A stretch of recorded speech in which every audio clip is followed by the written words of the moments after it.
uma pausa inesperada antes de responder uma pergunta, um tropeço bobo nas palavras. A comunicação humana é um verdadeiro quebra-cabeça psicológico. E nessa análise visual, a ideia de que as palavras são apenas veículos neutros de informação vai cair por terra. O que a gente vai ver a partir de agora é a arquitetura secreta e fascinante, escondida por trás de cada frase dita. O roteiro de detetive para o nosso estudo de hoje é bem direto. A análise vai passar por 6 etapas. 1.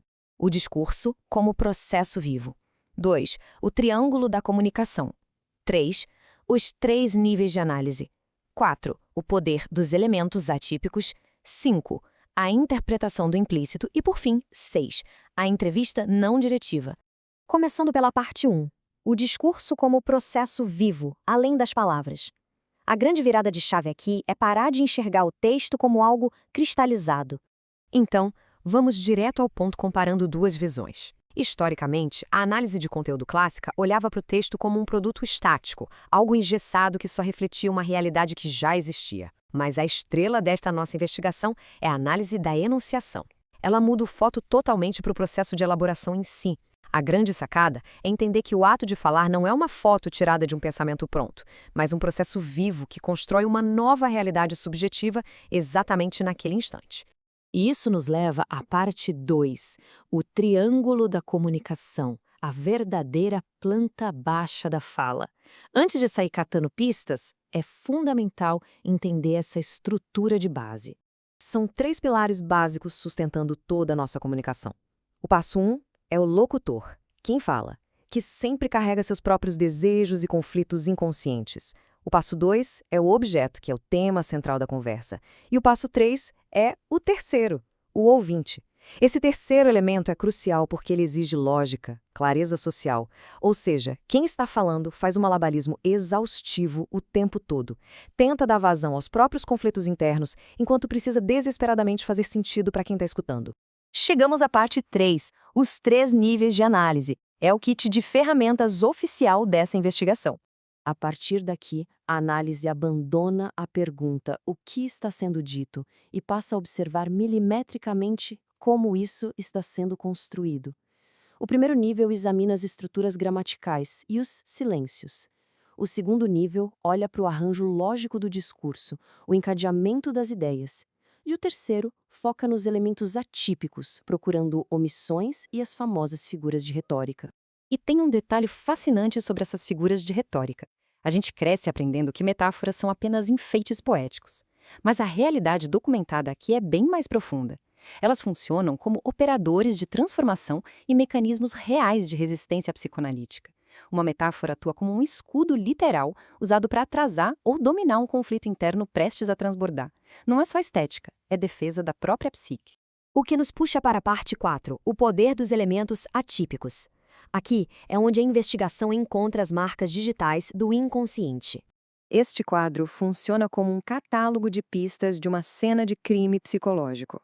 Rupturas súbitas e silêncios pesados indicam um desequilíbrio na mesma hora. No nível do estilo, o uso de litanias ou confusões na fala revela uma altíssima tensão interna e a perda de controle do discurso. E as declarações ilógicas? Elas simplesmente expõem contradições profundas que o falante tenta racionalizar, mas não consegue esconder de jeito nenhum. Um exemplo clássico e perfeito para ilustrar essa teoria é o lapso, o famoso ato falho. Não é só um tropeço de vocabulário, é a erupção explosiva de uma ideia que havia sido recusada. Basta imaginar a seguinte situação. Alguém deveria dizer "preciso preparar o texto", mas acaba soltando "preciso preparar o jantar". Por uma fração de segundo, a mente inconsciente literalmente sequestra a boca da pessoa, mostrando onde a verdadeira atenção estava ancorada. Avançando para a parte 5. A interpretação do implícito, o famoso ler nas entrelinhas, onde o trabalho duro de inferência realmente acontece. E olha só essa citação direta e poderosíssima do filósofo J.L. Austin: dizer é fazer. Aquela concepção de que a fala é apenas uma descrição neutra do mundo desmorona aqui. O ato de pronunciar palavras é em si mesmo uma ação. É um movimento ativo que altera a realidade do ambiente e a dinâmica das relações no exato instante em que o som é liberado no ar. Isso ilustra brilhantemente como uma quantidade gigantesca de informações pode ser empacotada em uma fala rápida. Basta pensar na frase, o meu filho comprou um Jaguar. Parece simples, certo? Mas sob a superfície existem vários dados contrabandeados. Pressupõe-se que um Jaguar é um carro, subentende-se que o filho possui idade e dinheiro para fazer a compra e, fundamentalmente, firma-se a premissa de que realmente existe um filho na história. É a arte magistral de dizer e não dizer ao mesmo tempo. Chegamos então à nossa última parte, a seção 6, a entrevista não diretiva. O cenário perfeito para análise da enunciação. Desenvolvida por Carl Rogers, essa estrutura funciona como uma sala de interrogatório definitiva. O grande segredo aqui é que o entrevistador fornece empatia incondicional, mas com a mínima pré-formação do discurso possível. Não tem questionário rígido. A conversa tem total liberdade para seguir a lógica tortuosa de quem está falando. Isso cria uma tempestade perfeita, permitindo que lapsos, silêncios e contradições surjam brilhantemente sem filtros. E para encerrar, fica uma reflexão bem provocativa. Se ficou claro hoje que o discurso constrói a realidade subjetiva no exato ato da fala, que realidade monumental e totalmente invisível está sendo construída durante os silêncios. A comunicação se revela como um território onde aquilo que não se diz carrega um peso absoluto. A mente humana é uma máquina ininterrupta de elaboração de sentidos, e a forma como esses sentidos são arquitetados é uma jornada que nunca deixa de surpreender.